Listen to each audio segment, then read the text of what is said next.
1,00,000 మంది శివభక్తులతో కలిసి మహారుద్రాక్ష పూజలో పాల్గొనండి. వెంటనే కాల్ చేసి మీ పేరును నమోదు చేసుకోండి. రమగారు, మనం రకరకాల కథలు చెప్పుకుంటూ వస్తున్నాం. రమగారు అంటేనే స్టోరీ టెల్లర్ అయిపోయారు. కానీ ఎవరైనా కథ చెప్తుంటే కొట్టాలంట. ఈ మధ్య నేను విన్నాను, కథ చెప్పేవాళ్ళు కూడా మధ్యలో ఆపకూడదు, వినేవాళ్ళు కూడా మొత్తం వినాలట. నిజమేనా? తథాస్తు దేవతలు ఉంటారంటారు కదా జయ. తథాస్తు దేవతలు ఎక్కడ ఉంటారు? ఆకాశంలో. ఇప్పుడు కథలు వినేవాళ్ళు కూడా ఆకాశంలోనే ఉంటారు. ఆ కథని కొట్టమని ఎందుకు చెప్తారంటే, ఇప్పుడు కొడుతున్నాం అనుకో నిద్ర రాదు. కథలు సాధారణంగా ఎప్పుడు చెప్పుకుంటాము? పనిపాట మానేసి మధ్యాహ్నాలు పొద్దున చెప్పుకోం కదా. రాత్రి భోజనాలు అయ్యాక పడుకునే ముందు కథ చెప్పుకుంటాం. ఈ పడుకునే ముందు రాత్రిళ్ళు కథ చెప్పుకునే విధానాన్ని ఫారినర్స్ అంతా కాపీ కొట్టి బెడ్ టైమ్ స్టోరీస్ కింద మార్చారు దాన్ని.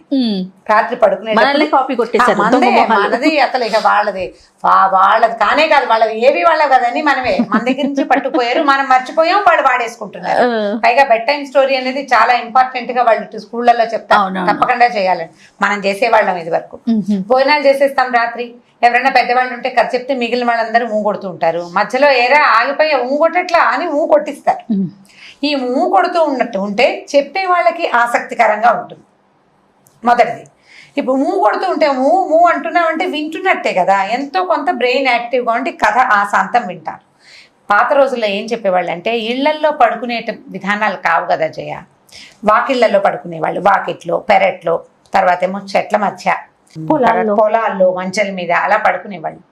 ఈ కథ చెప్పేటప్పుడు ఒకడు కథ చెప్తుంటే ఆకాశంలో గాలిలో కొన్ని శక్తులు ఉంటాయని, అవి మనం చెప్పే కథని అవి కూడా వింటాయని చెప్తారు. ఇప్పుడు కథ ఆశాంతం వింటే కథ ఎండింగ్, కథ కంచికి మనం ఇంటికి అని చెప్తామా? ఈ కంచికని ఎందుకు చెప్తామంటే, ఈ వచ్చిన మన చుట్టూతా గాల్లో ఉన్న శక్తులు వింటున్నవి కంచి పేరెత్తంగానే వాటి దారిన వెళ్ళిపోతాయి. అంటే దేవస్థానం అనా? మరి అమ్మవారు శక్తిపీఠం కదా. శక్తి ఈ కథ కంచికి మనం ఇంటికి అంటే, మేము మా కథ అయిపోయింది, మీరు కంచికి వెళ్ళాలని సరుకులు వాటికి శాస్త్ర జరుగుతుంది, అందుకని వాటి దారిన వెళ్ళిపోతాయి. అందుకని ప్రతి కథకి వెనకాల కథ కంచికి మనం ఇంటికి అని చెప్తాం. దీంట్లో ఒక విశేషం ఏముందంటే, ఆధ్యాత్మిక విశేషం. ఇలా మన ఏ కథనైనా కంచిలో ఉన్న అమ్మవారికి కనుక తెలియచేస్తే మనని ఇంటికే పరిమితం, అంటే మన ఇంటి నుంచి దారి అటు ఇటు పోకుండా ఉండేలాగా ఆమె మన సంగతి చూస్తుందని పెద్దవాళ్ళు చెప్తారు. ఇదొకటి విధానం. ఈ కంచికి అని చెప్పంగానే దైవీ శక్తుల్ని కూడా మన ఎందు ఉన్నాయి అని మన చుట్టూతా గాల్లో ఉన్న వాటికి చెప్పడం కోసమే ఆ వాక్యాలు చెప్పేవాళ్ళు. ఆరు బయట కథలు చెప్పుకునేవాళ్ళు కదా. అయితే దీని మీద ఒక కథ ఉంది జయ, చాలా ఇంట్రెస్టింగ్ గా ఉంటుంది. ఇది చందమామ కథగా కూడా 60s లో కనపడుతుంది. 60, 70లలో 80ల్లో కూడా ఇలాంటి కథ ఒకటి ఉంది.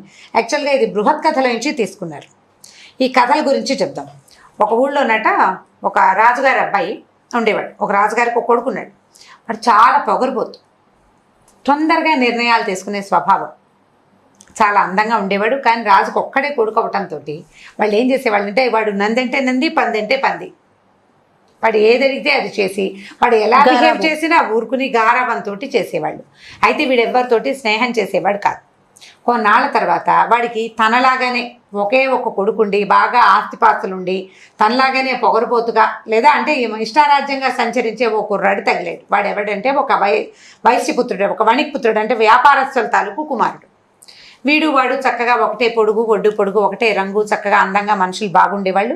వీడికి వాడి మీద లై కుదిరింది, నచ్చిందనమాట. ఫ్రెండ్షిప్ చేశాడు. వాళ్ళిద్దరూ ఎప్పుడూ కలిసి ఉండేవాళ్ళు. ఎలా చేసేవాడు అంటే, రాజుగారు అబ్బాయి తను ఏం కొనుక్కున్నా వర్తక పుత్రుడికి కూడా కొనాల్సిందే.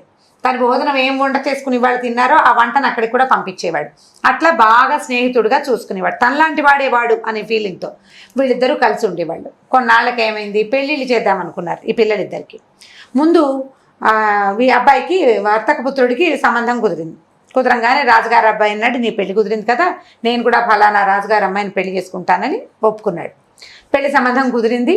పెళ్లి సంబంధం కుదిరాక ఏమైంది, రాజుగారు అన్నాడు, అబ్బాయి రాజు కొడుకు అందరూ వెళ్ళిపోరు పెళ్ళికి, నువ్వు వెళ్ళి పెళ్లి చేసుకురా, స్నేహితుడితో పాటు వెళ్ళి పెళ్లి చేసుకురా, మేము ఇక్కడ ఉంటాము, నువ్వు తిరిగి వచ్చేసరికి స్వాగత సన్నాహాలు చేస్తామన్నారు. పాత రోజుల్లో అలా జరిగేవి, నాన్నలు ఉండక్కర్లా. ఈ మొత్తం జనాభా అంతా అంటే సైన్యము గీన్యము అంతా వచ్చేదన్నమాట. అయితే అప్పుడు ఏమైంది, ఈ రాజుగారి అబ్బాయి తన స్నేహితుడైన ఈ వ్యాపారస్తుడు కొడుకు, వణిక్పుత్రుడు రాజపుత్రుడు అంటారు, ఇద్దరు కలిసి ఏనుగు మీద బయలుదేరి పెళ్లికి మొత్తం తరలి వెళ్ళారు. మామూలుగా పెళ్లి రాజుగారి కుమారుడు వెళ్తున్నాడంటే మంది మార్బలం వాళ్ళు వీళ్ళు కొంత అంతఃపురం ఆడవాళ్ళు సేవ చేయడానికి దాసదాసి జనం, వీవన్లు విసిరేవాళ్ళు, వింజామర్లు విసిరేవాళ్ళు, ఛత్రాలు పట్టుకునేవాళ్ళు, తాంబూలాలు కట్టించేవాళ్ళు, భోజనానికి వంటకి ఇన్ని కావాలి కదా. ఈ గుంపు అంతా పోయింది మొత్తం. వెళ్తుంటే రాజుగారి అబ్బాయికి ఏంటంటే చిన్నప్పటి నుంచి పెంచిన దాది ఒకటి ఉంది. దాది అంటే ధాత్రి అంటారు, పాలు ఇచ్చిన తల్లి అనమాట. ఆవిడ్ని తనతో పాటే ఉంచుకునేవాడు ఈ అబ్బాయి.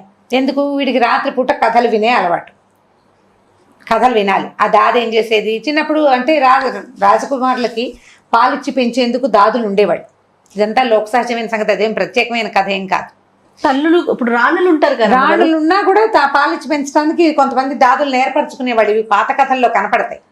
ఈ దాదిని కూడా తనతో పాటు తీసుకుపోయాడు పెళ్లికి. ఎప్పుడు పడితే అప్పుడు పాలు ఎలా వస్తాయి రమ్మగారు? అంటే ఇప్పుడు అలా పిల్లల తల్లుల్ని ఉంచుకుంటారు జయ. పిల్లల తల్లుల్నే అది రాజకుమారుడికి పాలు ఇవ్వడానికి అట్టు పెట్టుకుంటారు. ఇప్పుడు చిన్నతనంలో పాలిచ్చి పెంచింది, తర్వాత ఆ పిల్లడు ఆ తల్లికి అలవాటై ఉంటాడు, ఖచ్చితంగా అలవాటు అయిపోతారు కదా. ఈ రాణిగారు ఉన్నప్పటికీ ఈ దాది అతనితోటే పాటే ఉండటం, అంత పిల్లడికి అన్నం పెట్టడం, పిల్లడికి అన్నం పెట్టడము, ఆ తర్వాత ఏమో ఆ పిల్లాడికి కావాల్సినవి చూడడం అలవాటు అయి ఉంటుంది కదా, స్పర్శకి అలవాటు పడి ఉంటారు. ఆ దాదులు ఈ పిల్లలతో పాటే ఉండటం అనేది లోక సహజంగా జరిగే సంగతే. రాజకుటుంబాలు అది విచిత్రమైన కథలు ఏం కాదు, ప్రత్యేకమైన సంగతి కాదు, సహజంగా జరుగుతుంది. ఈ దాదిని కూడా తెచ్చుకున్నాడు. సరే ఏమైంది, మధ్యలో ఒక అడవిలో విశ్రమించారు. వాళ్ళు చాలా వెన్నెల రాత్రిట. అయితే ఏమైంది, బాగా వీళ్ళిద్దరు కలిసి సరదాగా ఈ రాజకుమారుడు ఈ స్నేహితుడు తాగారు, ఏదో మద్యపానం చేశారు. కాస్త అంటే మదిర లాంటివి తీసుకుంటారు. తాగిన తర్వాత ఏమైంది, ఆ వెన్నెల్లో పడుకుంటే ఎంత బాగుంది, ఎంతో బాగుందని దాది కథ చెప్పవే అన్నాడు. ఈ దాది ఏం చేసింది, పగలల్లా ఏనుగు మీద ప్రయాణం చేశారు కుర్రాళ్ళిద్దరు, అలసటగా ఉంటుంది. అవి తాగిన మత్తు, కథ చెప్పు అలవాటు మీద కథ చెప్పమన్నాడు. ఈడో పక్కన కూర్చుంది కొంచెం ముసలిది, కథ చెప్పడం మొదలుపెట్టేసరికి పిల్లవాడు ఏదో మదిరాది తాగి ఉన్నాడు, తిన్నాడు, తాగాడు, పగలు అలసిపోయాడు. వాడు కాస్త చల్లగా నిద్రకు పడ్డాడు, అండం మానేశాడు, నిద్రపోయాడు. ఎవరు అనకపోయేసరికల్లా కథ చెప్తున్న దాదికి కూడా వెన్నెల, చల్లగాలి, అటవీ ప్రదేశం, దానికి కూడా నిద్ర వచ్చేసింది. ఆ ముసలమ్మకు కూడా అది కూడా ఆ మంచానికి తల అంచుకుని నిద్రపోయింది. ఈ వణిక్పుత్రుడు ఉన్నాడు కదా కుర్రాడు, వీడు మాత్రం రాజుగారి అబ్బాయి నిద్రపోతున్నాడు, వీడికి కాపలా ఉండాలని వాడు మాత్రం నిద్రపోకుండా మెలకుగా ఉన్నాడు. అటవీ ప్రదేశం, నిద్రపోకూడదు, మెలకుగా ఉండాలి ఎవరో ఒకళ్ళు. ఇంతలో ఏమైంది, బయట నుంచి ఆడవాళ్ళు మాట్లాడుకుంటున్నారట. ఏమిటా అని వీడు వెళ్ళి విన్నాడు, చెవిటి పెడితే ఒక 5-6 ఆడవాళ్ళు ఉన్నారు. అందులో ఒక ఆవిడ చెప్పింది, దుర్మార్గుడు కథ చెప్తుంటే నిద్రపోయాడు, ఈ కథ ఎలా వింటాం మనం, వీడు చూసుకో, వీడి సంగతి చెప్తాను. వీడు లేచి ఇక్కడ ఒక హారం పెడతాను, ఒక వస్తువు కింద పడేసింది, ఈ హారాన్ని చూస్తాడు, అది తీసాడు, చచ్చాడే వీడి వల్ల కథ పోయింది అని శపించిందట. ఒక హారాన్ని పడేసింది.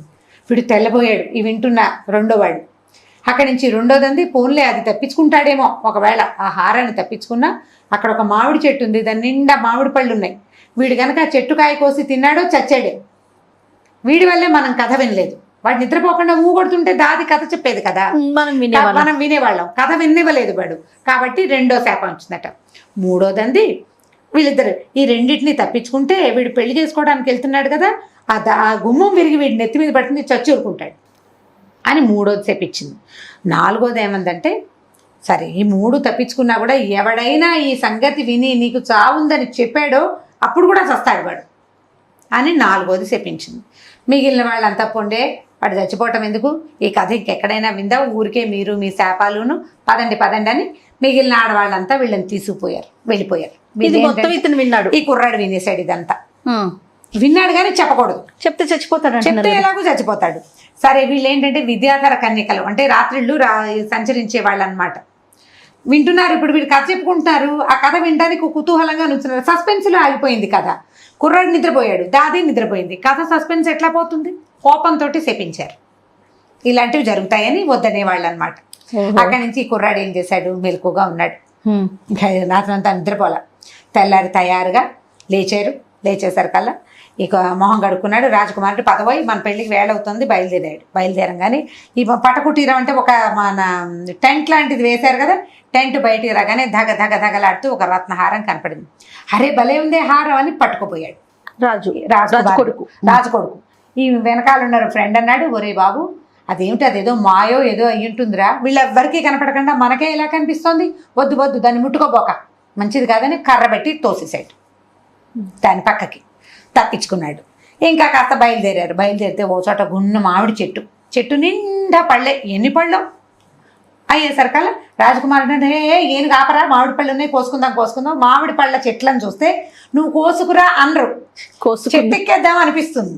అది అట్లా ఆకర్షించేసరికల్లా పక్కనున్న ఫ్రెండ్ అన్నాడు, ఓరు బాబు అదేం చెట్టురా, చెట్టు నిండా పళ్ళుంటే ఓ పిచ్చుక లేదు, పిట్ట లేదు, చిలక లేదు, కోయిల్ లేదు, ఏదైనా ఉండద్దు, పైగా అంత నిండుగా పళ్ళేలా ఉంటాయి, కొన్నైనా చిలకలు కొట్టేయాలి కదా, ఇంత నిండు మామిడి పళ్ళ చెట్టు ఏ మాయ చెట్టు, నమ్మద్దు, వద్దు, నువ్వు ఆ చెట్టును ముట్టుకోబోక, ఈ కాయలు లేకపోతే పోయిందిలే అంటే ఊరుకున్నాడు.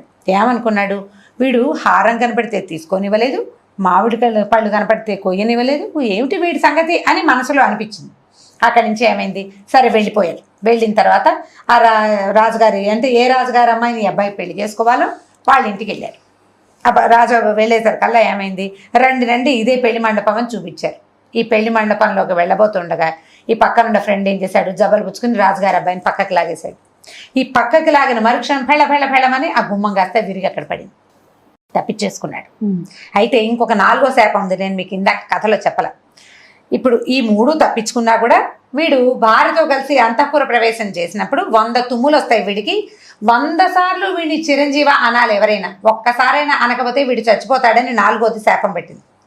5వ శాపం విన్నవాడు చెప్పకూడదన్నమాట. ఈ శాపం కదా మర్చిపోయింది. అక్కడి నుంచి ఏమైంది, ఈ పెళ్ళైపోయింది, గుమ్మం కూలిపోయింది, వీడి మీద పడలా, రాజుగారి అబ్బాయి తప్పించుకున్నాడు.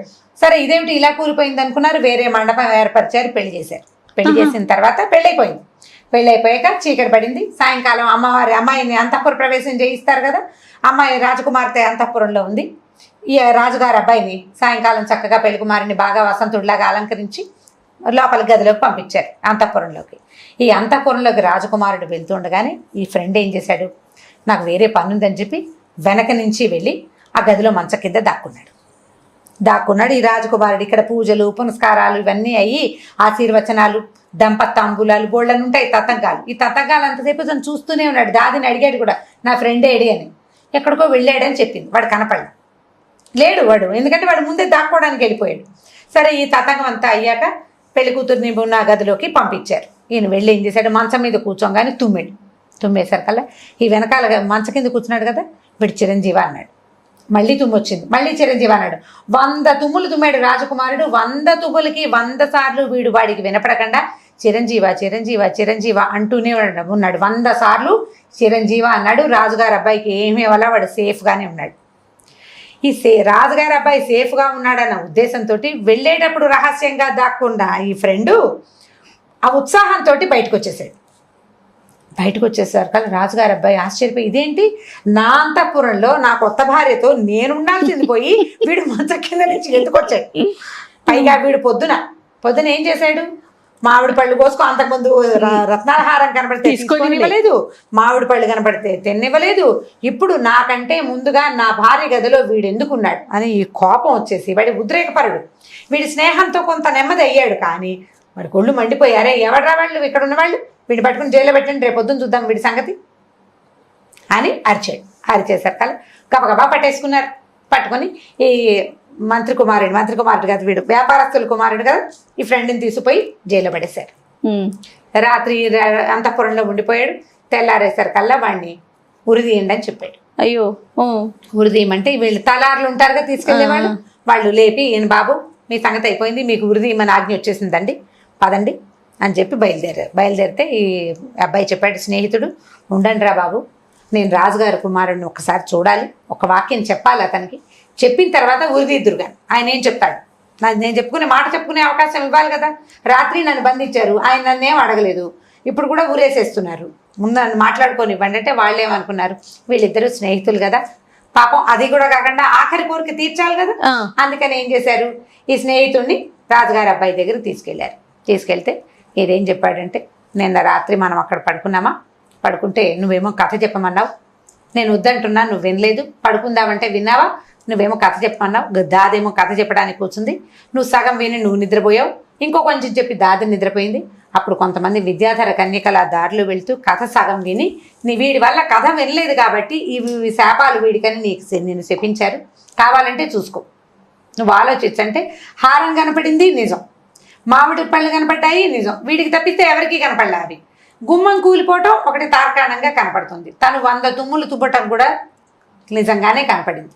దాంతో సరే ఇతను ఆలోచించుకుని, సరే ఇది నిజమే, ఇవన్నీ జరిగినవే కాబట్టి తన స్నేహితుడిని క్షమించేసి తర్వాత మళ్ళీ తన భార్య స్నేహితుడితో కలిసి తన ఊరికి వెళ్ళిపోయాడట. ఇది బృహత్ కథలో ఉంది. ఇప్పుడు కథ కంచికి, మనం ఇంటికి. కానీ మరి 4వ శాపం ఇది ఎవరికన్నా చెప్తే చచ్చిపోతారు. తప్పిపోయినాయిగా, ఈ 4 తప్పిపోయినాయి కదా, వాడి మరణం తప్పిపోయింది. తప్పిపోతే ఎవరికైనా చెప్పేయచ్చా? తప్పక ముందు ఒరే ఇదేదో కనపడుతుంది నువ్వు చచ్చిపోతావని చెప్పకూడదు. చెప్పకుండా ఉండటం కోసమే మంత్రికి ఈ అబ్బాయి, ఈ స్నేహితుడు 4 విషయాలు అతనికి చెప్పలేదు, ముందే చెప్పినా చచ్చిపోతాడు. అప్పుడు వీళ్ళిద్దరూ ఈ కొత్తగా పెళ్లి చేసుకున్న రాజకుమార్తెతో కలిసి మళ్ళీ వాళ్ళ ఊరికి వెళ్ళిపోయాడు. అప్పటి నుంచి ఈ రాజుగారు అబ్బాయి ఏం చేశాడంటే చాటింపేశాట, మీకు నిద్ర వస్తుంటే కథలు చెప్పించుకోవద్దు, ఇలా విచిత్రమైనవి జరుగుతాయి కాబట్టి నిద్రపోక ముందు అంటే మెలకుగా ఉన్నప్పుడే కథలు చెప్పుకోవాలి, కానీ పడుకునేటప్పుడు అంటే నిద్ర వచ్చేటప్పుడు కథలు చెప్పించుకోకూడదని ఆ ప్రథ అందరికీ తెలిసిందనమాట. సో ఇప్పుడు మనం కథ పూర్తిగా వినాలి, కొట్టమని చెప్తారు, అందుకు అనాలి, అనాలి. అనకపోయామా కథ ఆగిపోతుంది, చెప్పే వాళ్ళకి ఆసక్తిగా ఉండదు కదా, అందుకని కథ పూర్తిగా వినాలని చెప్తారు. ఇది బృహత్ కథలో ఉన్నది ఈ కథ. అంటే ఇప్పుడు స్నేహితులు ఇద్దరు ఎలా ప్రవర్తిస్తారు అనే విషయం మీద చెప్తూనే ఈ కథలు కనుక మర్చిపోతే సగంలో కథ వదిలిపెట్టేస్తే ఇలా జరుగుతుంది అనేది. మనం సస్పెన్స్ కథలు అవి ఉంటాయి కదా, సస్పెన్స్ కథలు చెప్పేటప్పుడు కానీ లేకపోతే కాశీ మజిలీ కథలు, తర్వాత ఈ కథలన్నీ ఎలా అంటే ఆ ఘట్టాన్ని అక్కడికి ఎండ్ చేసేయాలి, తర్వాత ఏం జరుగుతుంది అనే సస్పెన్స్ ని ఉంచకూడదు. నేను అనుకుంటాను జయ, సస్పెన్స్ ఉంచామనుకో సగంలో ఆగిపోతే కదా ఒక టెన్షన్ డెవలప్ అవుతుంది, ఏమవుతుందని ఆలోచిస్తారు కదా, టెన్షన్ డెవలప్ అవుతుంది. కాబట్టి టెన్షన్ డెవలప్ కాకుండా ఉండటం కోసమే ఇలా చెప్తారేమో, ఇలా చెప్తారు. ఇప్పుడు టెన్షన్ లో వాడికి ఆ కథే గుర్తొస్తుంటుంది, నిద్ర బాగా పట్టదు, మెలకు వస్తే ఏం జరిగిందా అని ఊహిస్తారు, అలా ఉండకూడదు. కాబట్టి అంతం చేసేయాలి కథని, సుఖాంతమో ఏదో ఒక అంతం, ఇక్కడికి అయిపోయింది ఈ ఘట్టం, నెక్స్ట్ ఘట్టాన్ని మళ్ళీ ఇంకొకసారి చెప్పుకోవాలన్నమాట. దానికోసమని ఇట్లా ఏర్పరిచారు, ప్రెషర్ డెవలప్ అవ్వకుండా ఉండటం కోసం. సో కథ కంచికి, మనం ఇంటికి.